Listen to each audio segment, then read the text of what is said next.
where he won't be my bank manager anymore. Jayden's had a tiny little boo-boo on site today. We tried to dive the pile, but then about 100 mil deep from where the foundation's already dug, we came across concrete, which goes down for about 1.5 meters. The guys probably thought I was in a mood, but I weren't in a mood. And the next bit of the thing, Tom, jumped out, and as I jumped out, put the hand on the water, like, wow.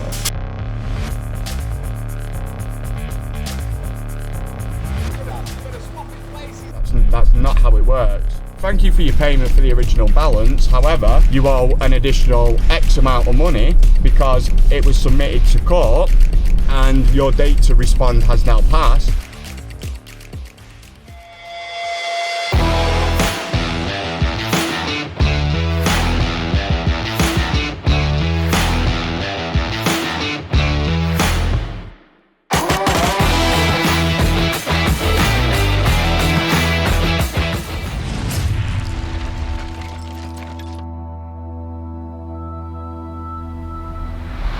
Good morning and welcome to Rhino Weekly. Now, this week we don't have Kanan, so it's just me and Jamie.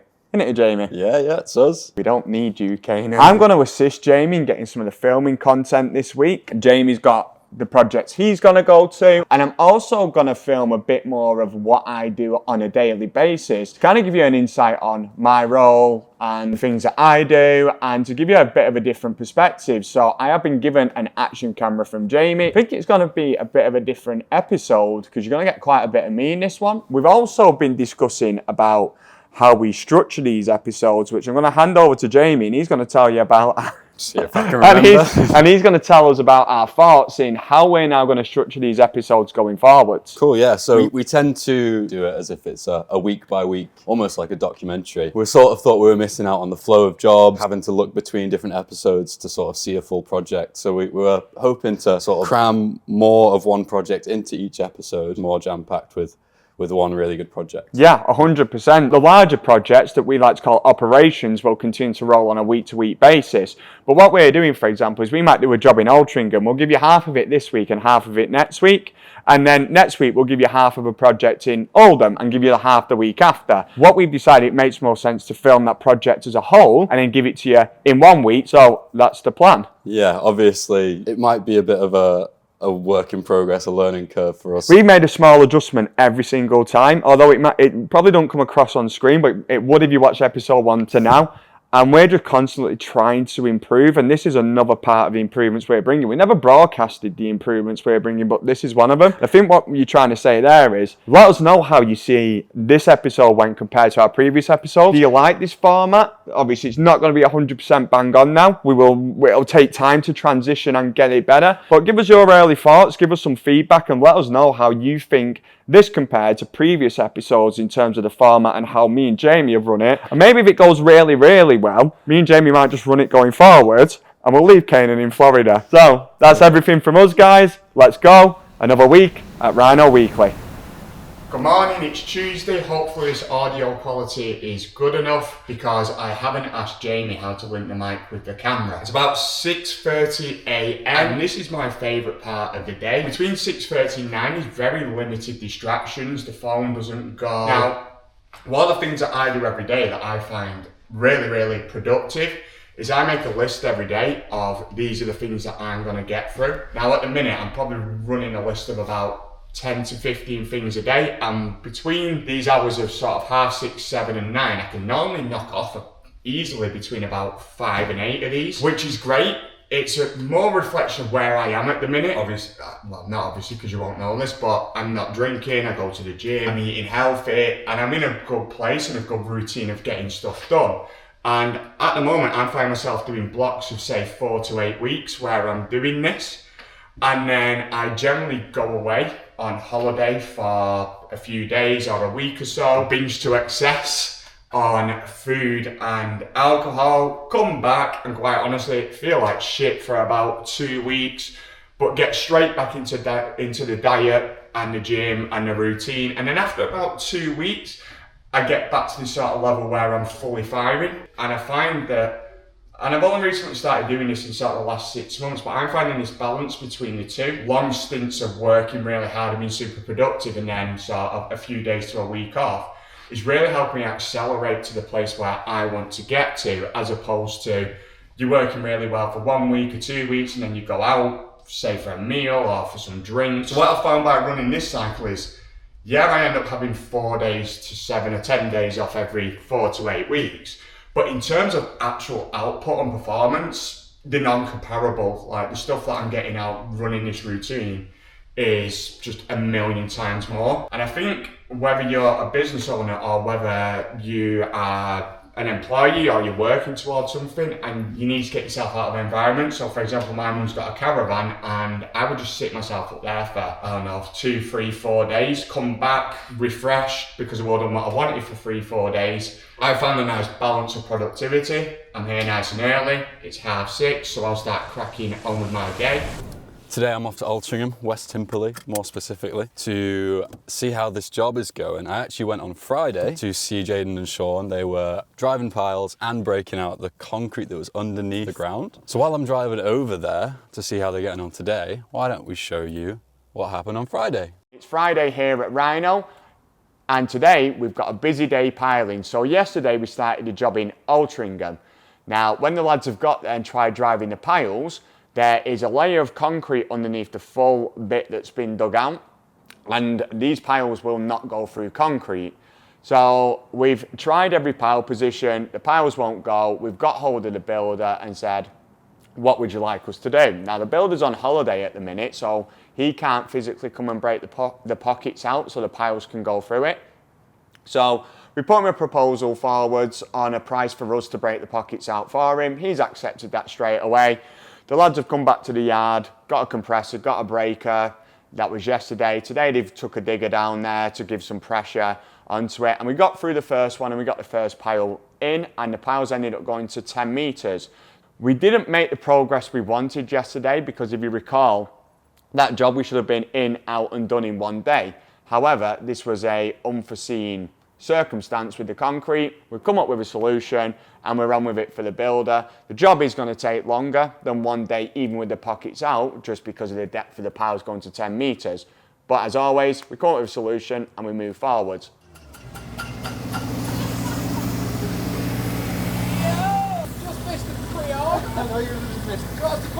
As long as I'm not being filmed at the same time as the audio. Yeah, that sounds. So we got here yesterday, we tried to drive the pile, but then about 100 mil deep from where the foundation's already dug, we came across concrete, which goes down for about 1.5 meters. So we had drive the grundomat in by itself to break the concrete open and then try to drive the piles, which are now going to about 8 to 10 meters.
We've got 3 more to go in the 2 back corners and in this corner where it's marked in yellow. The boys are just going to get some food.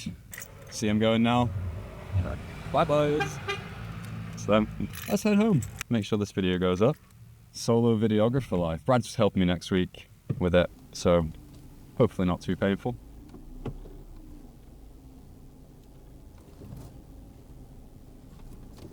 Well, we made it. So I hope you enjoyed seeing what happened on Friday. Let's go see how they're getting on today. They should be on the cages, shuttering, and then a little break, and then concrete. So we'll see how it goes.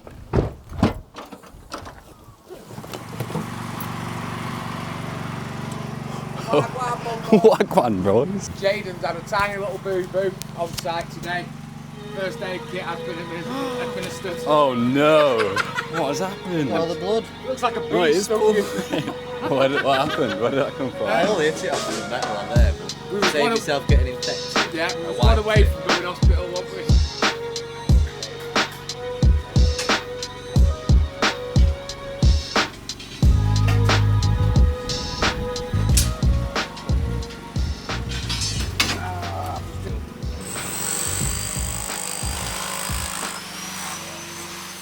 I've had a waterfall on the job in Ermston. Exactly the same scenario as this, but with a lot more pockets. If we was indoors doing a cellar conversion, what you've got to do is you've got to go in, rock the basement, and then we have to underpin along the walls. So I've gone under the chimney breast, and obviously with it being an old chimney breast, all the mortar's dried out going to the fire. Yeah.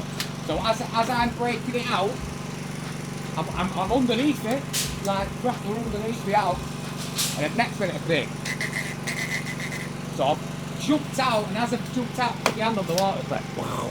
Luckily, it was an old fireplace. Yeah, not one brick was still stuck together. Yeah. Oh, it just went. Sent me flying, but very, very, very lucky. Yeah, sounds like it. 4-story building above me.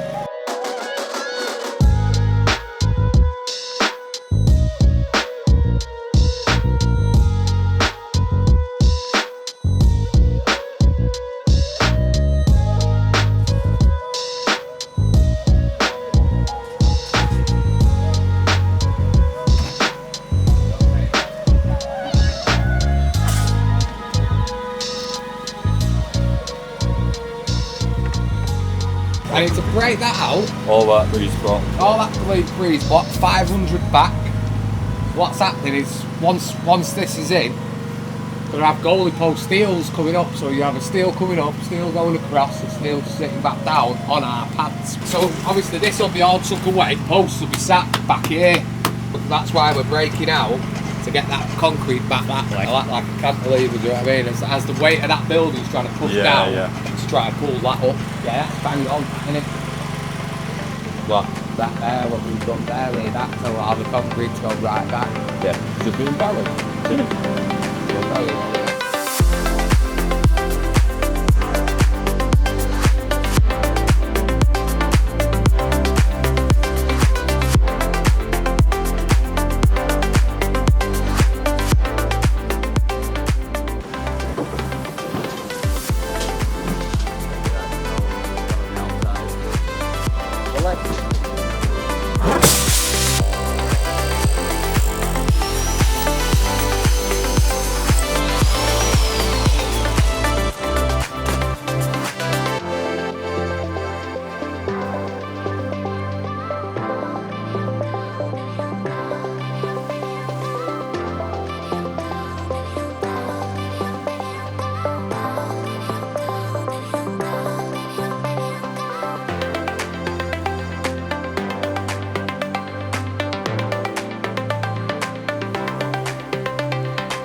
Oh,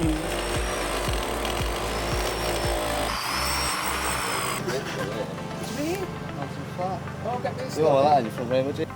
That's for where the cameraman is, Jamie boy. So let me scoot. I don't actually think we need Caden anymore if you're going to come. Oh, I noticed it, no? I've not missed his shit one-liners, that's for sure.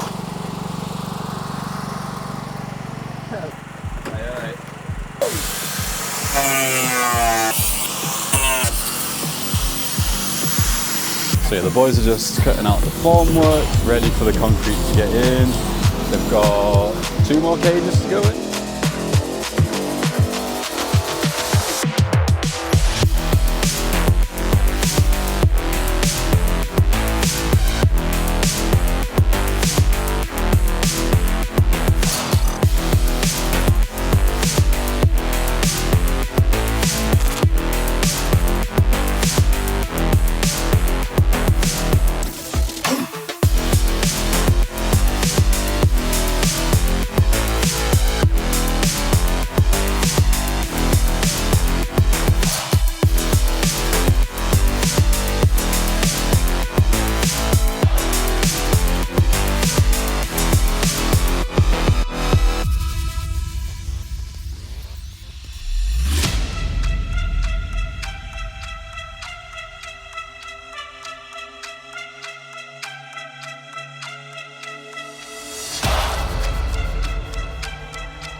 So all caged, all shuttered, all backfilled around the shuttering with the dirt that they've excavated.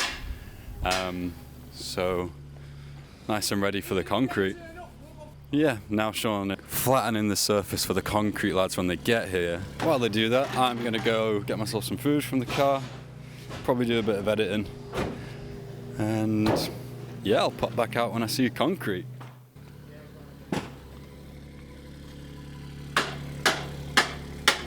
An alternate Rhino van. It's just shown up. I believe someone's picking up the digger. But yeah. Oh, right, that's all right, isn't it? Yeah, it's all right. But I'm going to ask you if you will. That digger's got to go around the corner 3 miles away on the way home. Yeah. As we drops off. 3 miles away. That's what Neil said. It's 3.3 Why don't you miles. just take Sean's van? Just leave it Neil's there. the van, doesn't it? Do you know what I mean? Either way, that compressor's. If I pull that trailer, one of them's the compressor's staying. Whatever. Yeah, you could take the compressor, couldn't you? Yeah. That could go down the lane. Yeah.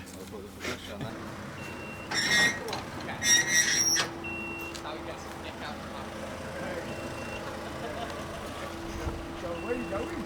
We're going to swap it places now, and he's going to come in for the compressor, and then later on I can put this on and put the digger on.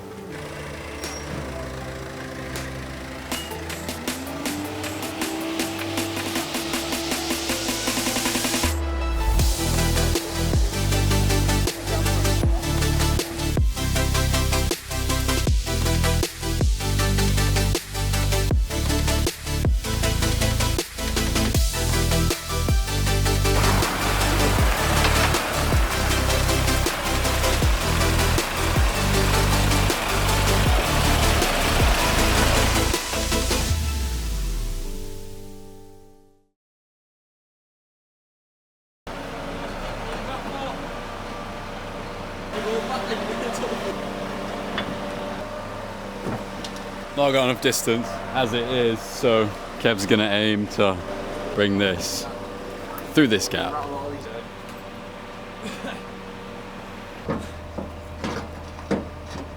Blind living a blind. I've got lift it up a tack, Kev. Shouldn't be doing all this work, I just have a cake. Still on your lunch, aren't you, pal? I am sort of, well, no, we don't get lunches.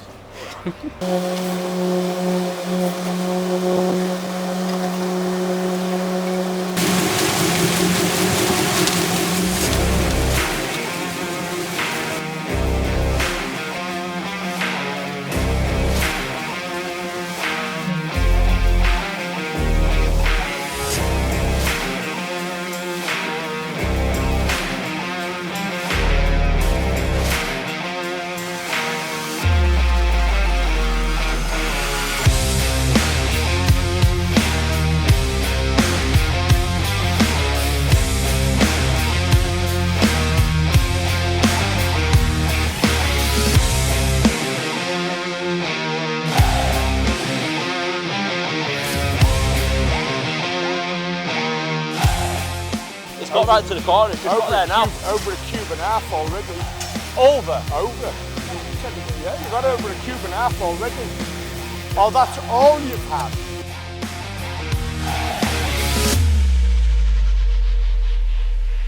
I'm getting one of them. Right, remember which one's ours? Ours is shiny and chrome blue.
That's it for Project SANDIACRE, starting with finding out that they needed to break out concrete that was hidden underground to piled up, caged up and concreted.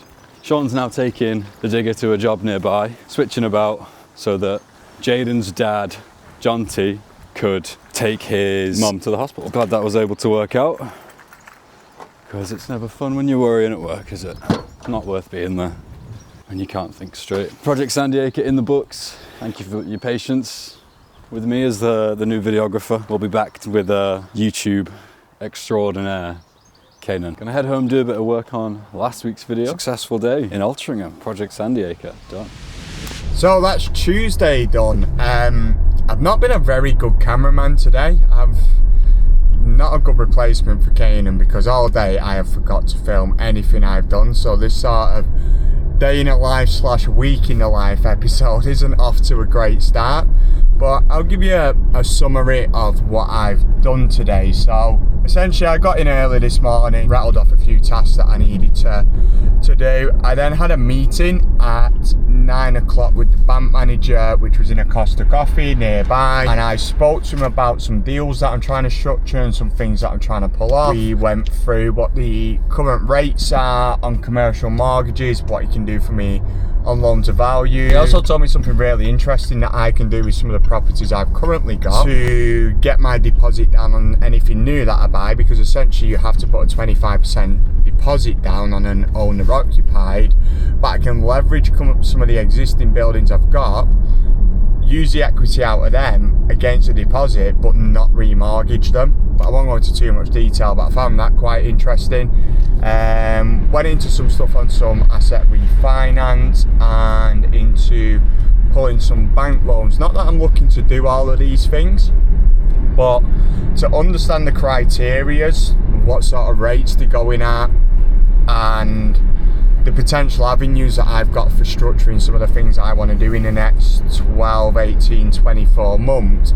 It's always handy, so I've wrote that all up, I put it into spreadsheets, and I can very quickly figure out what I can and can't pull based upon the information that I've got today. And then if I need to, I can then put it forwards to Steve, who is my current bank manager, and yeah, get the ball rolling with it. However, he'd say that I am now reaching a level where he won't be my bank manager anymore, because he's a business bank manager, and then it goes to commercial and then corporate, and essentially I need to move up to a commercial bank manager. Difference being that a business one looks after sort of 200 businesses and a commercial one looks after about 70 to 80, plus they also have an assistant, which a business one doesn't, so they're a bit more dedicated to you in terms of time and bigger deals and structured deals. However, Steve was a commercial bank manager at one point, so he has all the knowledge of everything that I wanted to ask him today, which was great. And I've worked with Steve for a long time, and I like Steve. It'd be a shame not to work with him going forwards, but I guess that's part of the parcel of us getting bigger. So I had a meeting with the bank manager, and what else did I do today? I'm working on our accounts, but we are currently with a accountant who does all our year end. We do all of our accounts internally, so we do all our reconciliations, invoicing, billing, all that sort of stuff. That all gets done internally by the team, but we use accountants to do our year end and make sure that everything's correct, do the depreciation and all that sort of stuff. So I am currently doing a renewal with them, and we're just putting some terms, because we've now got some more companies, we've got a group structure in place.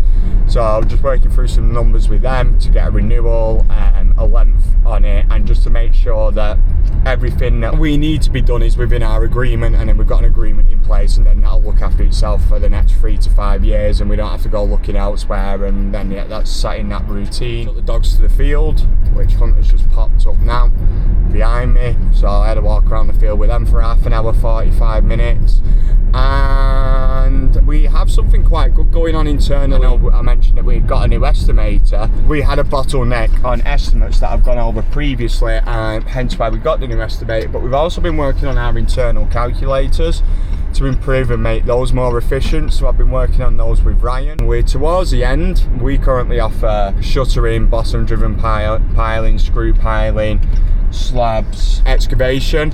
So I think we've done 3 out of the 5 of them, and we've got 2 more to go. And don't get me wrong, they're all already built, but it's about making it less input or reliant on the guys from site. When we get that, that'll make the estimating process more efficient, because we're reliant on less information from the guys that have done the site visits, because it'll all be automated and worked out, for example, on a metre square or metre cube, or on distances, depending on the variables of what size of digger it is, or what the dumper is, and what the distance is from here to there. So it took quite a bit of work, but I don't mind working on this kind of stuff, because it's the kind of stuff that you do once and then it pays for itself over and over and over again, and the guys use it internally. So it's the kind of stuff that I like to work on. And then at the end of today, I've just done some general stuff that I needed to tidy up on, cleared all my emails down, and that is me. So good progress made today, and move forwards. Don't really have much more to talk about than that, apart from it's been a productive day,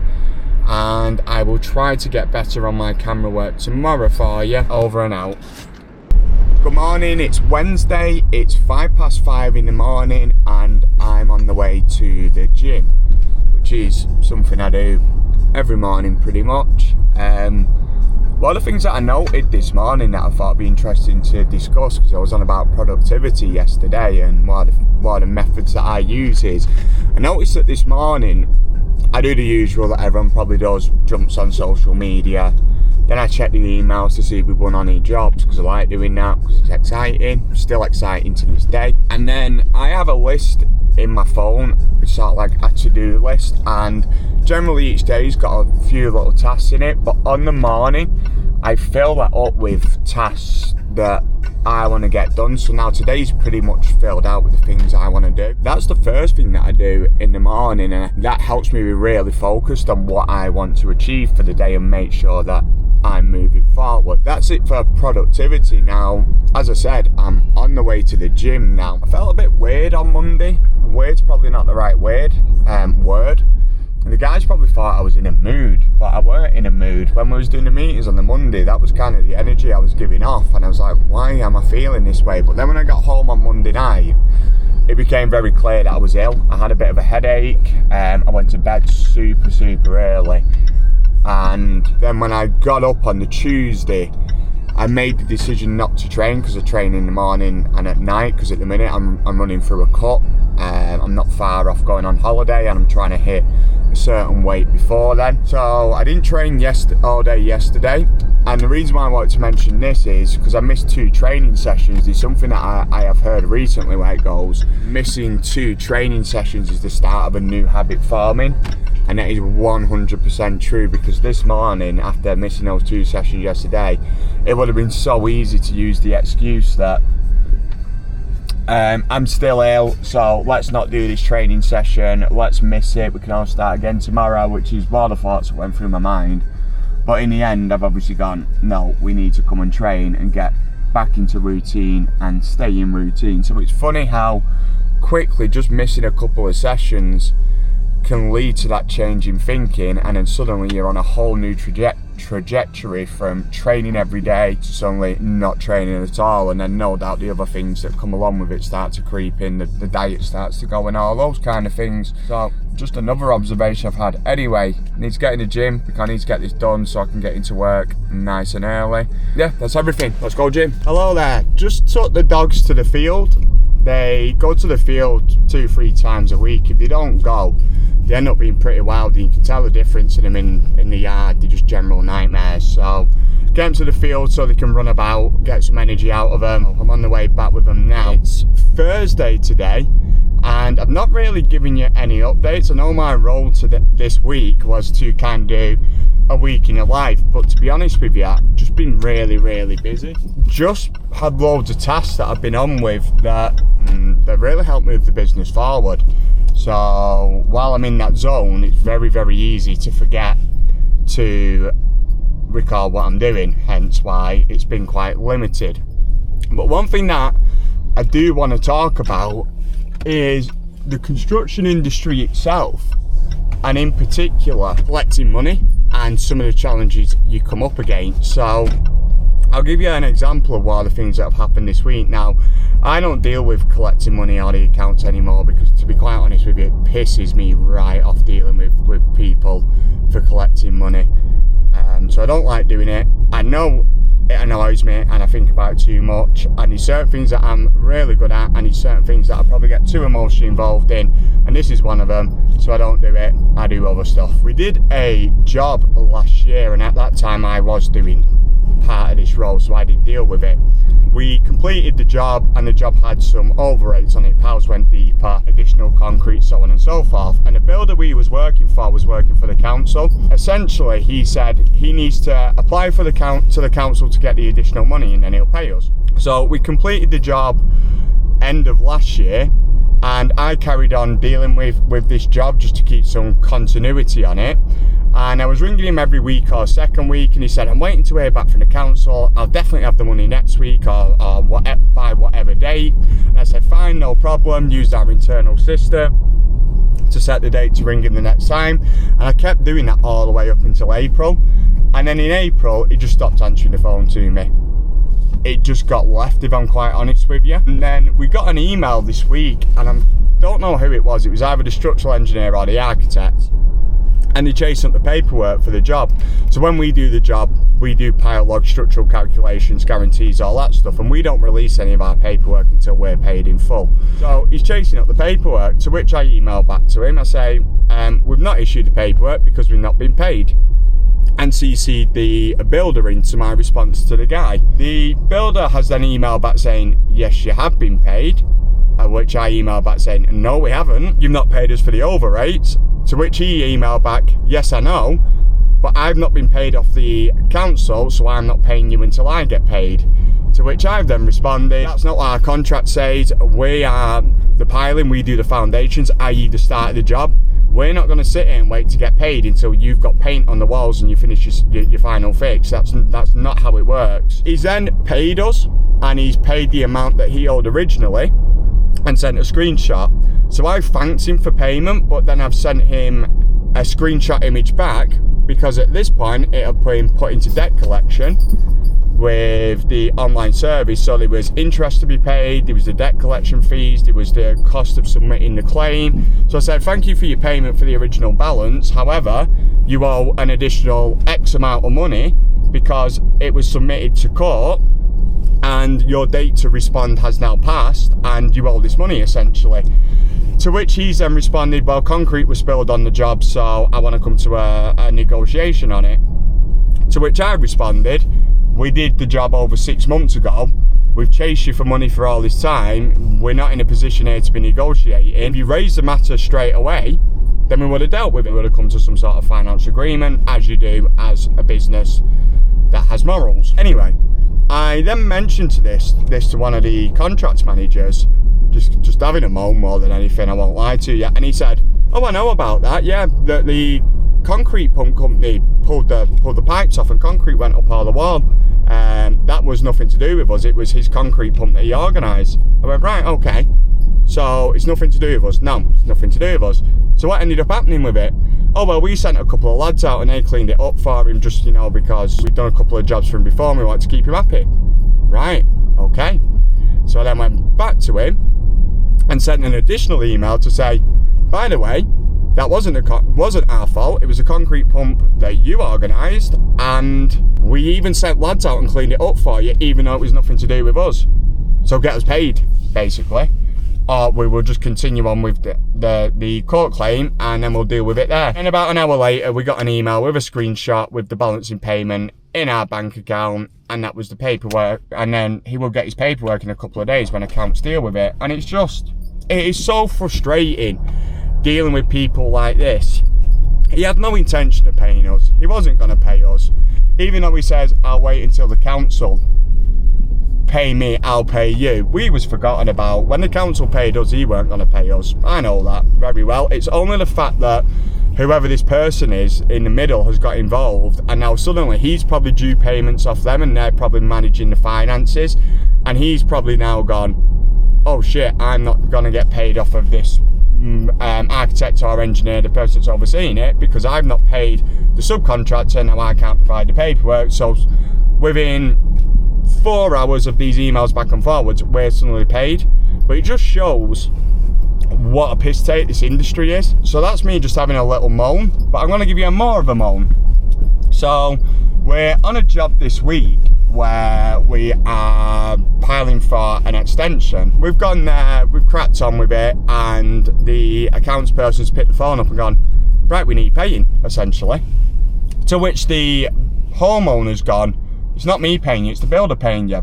Our agreement's with the homeowner though, but we'll deal with that at a later stage. So accounts has picked up the phone to the builder, and the builder's gone, yeah, I'll pay you, but I need some money knocking off. To which accounts has gone, why do you need money knocking off? We've done the job that needs to be done. He went, oh, well, you've used my digger to pull the mole out, and I've got lads there helping you barrow the concrete in today, so I want some money for that. To which we've then responded, quite rightly, well, we don't need your digger to pull the mole out. We're self-sufficient, we bring our own equipment, and we wouldn't have asked you to use your digger to pull the mole out. You've offered, which we presume, but we know this will be the case because the lads don't ask. You've said, do you want to use my digger? To which the lads have said, yes. When the concrete's going in today, we've sent additional labour up there to get the concrete up because we're working quite far away and there's no barrow companies around there. So we're self-sufficient in that, we don't need additional help. He's got lads on site and they've offered to help, which is fine. It's not a problem. If they offer to help, they offer to help. The lads aren't going to say no, there's nothing wrong with that. But then for the builder to be turning around and saying, well, I'm going to contra charge you for this, well, that's not really how it works, is it? We don't turn up to jobs and then start getting involved with your stuff if we get stuck and then go, oh, we'll throw you a bill in for that. But we won't discuss it prior, and we won't agree any rates. We won't do nothing. What we'll do is we'll just charge you for it. And chances are, because I've done this for a long time and I've been around the block, this builder is probably on this project, either runs one project at a time or his other projects are on hold for whatever reason. He's got lads stood there with nothing to do. He's got to pay those lads. So he's decided if he jumps on and helps us here, he can throw us a bill in. Well, it doesn't work that way. If you have lads and you're committed to paying them, either find your own work and get them on something, help people out, but then don't charge them for it on the basis that you are helping them and now you're going to stick a bill in. You now want to pay your lads somehow, or stand your lads down. You know, actually speak to us, I've got no work for you, so I can't pay you. Whatever agreement you have with your lads, it's not for us to now, for you to throw your labour on our job and then ask for money off without agreeing it to us prior. It's just a joke. So that's the problem that we have as a company that generally works for builders. So an example for a builder who works for a homeowner, this is like you going in to do someone's bathroom and you charge them £1,000, and the homeowner goes and helps you here and they help you there. And then you turn around to the homeowner, you say, right, that's £1,000 please. And they go, I'm only going to pay you 500 quid because I helped you. And then what would you do? You turn around to say, I never asked for your help. I never needed your help. You never told me you was going to charge me for your help or reduce my invoice for your help. You are taking the piss. That's what you'd say to him. And this is the exact same situation. Yeah. This is the kind of stuff you deal with at our level of construction. Now it gets even worse, and I don't know what level of construction you guys are at that watch this, but as you jump up to the next, it's not sort of the level, but the sort of next sort of agreements you can get into, and you start getting into JCTs, then you get into retentions, main contractor discounts, 60-day payment terms, when you have to put your application, and then you got to put payment applications in, and then it's 60 days from the end of the month, and then there's quantity surveyors involved and all that sort of stuff, and the industry is just an absolute joke at that level in terms of basically, and in my opinion, you have companies at the top turning over tens and hundreds of millions of pounds. They are asking the people underneath them to finance the jobs up front, i.e. a company like us. Then they'll pay you on what is essentially 90 days. They're running at razor thin margins, let's say at 2-3%. And what we find often happening in the construction industry is these guys running at these 2-3% margins. It's not about the business making money.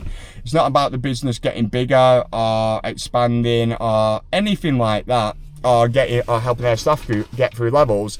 They get their turnover as high as possible to make a profit using subcontractors. They use the subcontractors' money to finance the jobs.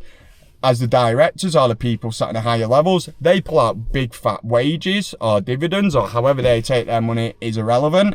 And then when it all goes to pot at some point, they close the company down and they start again because they've got very little financial risk involved. And the people that get screwed over are all those people underneath them who have helped finance the jobs on these shitty payment terms and main contractor discounts and retentions. Don't get me started on that when I have to chase money for retentions. And as an industry, it's a joke. Will I change this industry? Definitely not. What we do is we just won't do that work. We just refuse to do that work. You've put one of those in front of us, we'll say it's our contract or no contract. Not interested. There's loads of work out there. I know some people do that work, and fair enough, if you earn your money that way and you do well out of it, great, but it's just not for us. And the other thing I don't like is you got quantity surveyors there, and these quantity surveyors who are on bonuses for reducing the amount of money they pay the subcontractors that they employ. Like, who wants to work for people like that? It just doesn't make sense. So we just completely avoid that. And I'll tell you a story about a quantity surveyor. We once worked for 2-3 new build houses, quite large plots, and it was done through a quantity surveyor company. I think they're called Contract QS. and the guy we called Gary had all the dealings with Gary, priced it with Gary. Gary did all the site visits with us, accepted the contract, did the initial deposit, paid our deposit, blah blah blah. We turn up, we do the job, we install the job, we finish the job, and then we get to the point where we need to be paid at the end. So I'm chasing Gary for about 2 months trying to get this money out of him. And in the end, he turns around to me and says, it's not my problem. You need to get the money off the guy whose development it is. I'm like, I've never dealt with the guy from the development. I don't know the guy from the development. Can I have his number? Blah, blah, blah. No, you're not having it. I'm like, well, how do you expect us to get our money? Basically, the guy was an arsehole, and there's no other way to put it. How that one got resolved is the fella whose development it was actually a really nice guy. He picked the phone up one day and out the blue, he rang me and he lived in Ireland, and he said, I'm sorry that you guys haven't been paid. Here's my situation. He had a finance, so it's on development finance. Anyone that's done development finance is always a delay in money and all that sort of stuff. And he said, here's what I can do. I can pay you $5,000 on a card now, and then that balance will clear in 2 weeks, and I'll pay you $10,000, and then so on and so forth. It was quite a large amount, so we kind of hatched out between us how he can pay X amount now, the next amount in so many few weeks, and X amount in so many few weeks as he pays this balance down on his card, and then when his development finance comes through, he can pay the rest. And true to his word, the guy picked the phone up and he paid us every time. And also true to his word, when he couldn't pay us, i.e. on that Friday, he said, this has happened and this balance ain't cleared, or this part of the development loan hasn't come through for whatever reason, but I'm waiting on his paperwork to come through. I'm expecting it by Wednesday and I'll pay you. He followed through on it and he paid it. And that's why I prefer this business to work for developers and homeowners and builders, even though I know I've moaned about builders at some point. I would rather play at that level than at this this sort of contract for contract level, just because I feel like you're dealing more with people and people who care and get stuff done. Yeah, that's how I see the construction industry from a debt collection and money point of view. And really none of the guys see any of this. Like, I try to protect the business as much as possible with deposits and interim payments, but still some get away. I've got builders that I've done jobs at $5,000, never seen a penny out of it. People that don't pay their end balances, $2,500, $5,000, $10,000, never seen a penny of it, and no one sees this. And it takes a hit, because you think about it, someone don't pay you $10,000, you don't go and do another job to get that $10,000 back. That's not how it works. If your business runs at 10% profit, you've now got to go and find $100,000 to find that $10,000 you've lost. If you run at 5% profit, you've now got to go find $200,000 to cover that $10,000. And nobody sees this unless you are a business owner. So how do you guys find the construction industry? How do you find collecting debts? How do you find payments? Do any of you guys get involved with these sort of higher contracts and have much success with it? Or do you like to sort of play at the level that I like to play, where you're working more with relationships rather than email? Tell me your experience. Maybe the way I do, there's better ways to do it than the way I do it, potentially, but this is the way that I like it. So, but I've always been interested to see how other people do it. And if you have any suggestions on how you think we could improve what we do based on these stories I've told, tell me, drop it in the comments. And that's it for my little segment, and that's probably all the update I'm going to give you for today. I'll try to give you an update for tomorrow to wrap the week out on what I've done back at the yard and getting back into work. So that's the end of another busy week here at Rhino. We've had a lot go on. I guess one of the highlights of this week was the last phone call that I took at the end of the day, and that was where one of the customers who we went out towards the end of last week, he dug out the foundation, he dug out for a lift pit and found out that he needed piling. We came out the same day, quoted it the next day for him, and he accepted it pretty quickly, to be honest. I think it was either the day after that or the following day. We got him booked in, got him scheduled, got on the job, got the lift pit in, then did the shuttering so we could then do the piling and the ground beam for the 2-storey extension. And the fella called Tony gave us a ring on the Friday, as I say, with the last call of the day, and he couldn't speak high enough praise for the guys that we'd sent over, the speed at which we got on the job and got the job done, and he was very, very complimentary about the whole process as a whole. So a great way to end the week. One of the other things that happened today, Ian went out onto a site yesterday on Stoke, and we were putting some beams in that were fabbed in-house in the unit from a bar bending schedule, and essentially we couldn't transport them, so they were cut up prior to them going over, and it made life on the site very difficult for installing. And the upshot was, if a bit more time was taken from the guys upstairs, myself included, to talk through with the guys downstairs in the warehouse to set up the bending schedule and to fab it in a certain way, then that means we wouldn't have had to cut the beams to transport them. It would have also meant that a lot more of the beams were made up with ends closed off, and essentially it just means that the time on site would have, number one, been a lot quicker and more efficient, and number two, we would have used less material as a whole. Yes, it would have took longer in the warehouse to get the beams done, but as an overall process, it would have took less time, less materials, and cost less money. The advantages of having the flexibility to have the guys able to go out on site who've been doing this for a long time to observe some of the processes that we're doing, come back into the office and go, we can do this better, and then we have to implement it, and we implement it. It's only a little thing in the grand scheme of everything we do as a business, but all these little things that we implement every day and every week, they add up and they compound over time, and they just make the business better.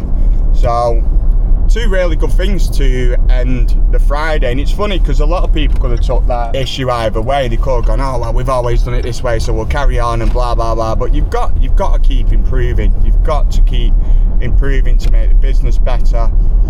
You've got to be open to other people's suggestions, because you don't know it all. In the end, it is just going to make the business better. So in my eyes, that was a good thing. It's helping us improve. And the phone call from Tony, excellent. We love good feedback. That's what it's all about. We want to make customers happy. We want to deliver, and we want to win as much work as possible, if I'm honest, and keep the lads busy and keep the business going, so we can continue to invest in it and continue to grow it. So that's everything for Friday. Let's see what next week brings for us. Good morning, we are in Rochdale right now. Whatever you do, don't use your water, or flush the toilet. It's not connected. Probably in a computer game. Oh my god, I think I killed some wasps or bees, because it's filthy. Just filming the concrete wagon, because it's holding up a lot of traffic. It's a decent stretch of the way.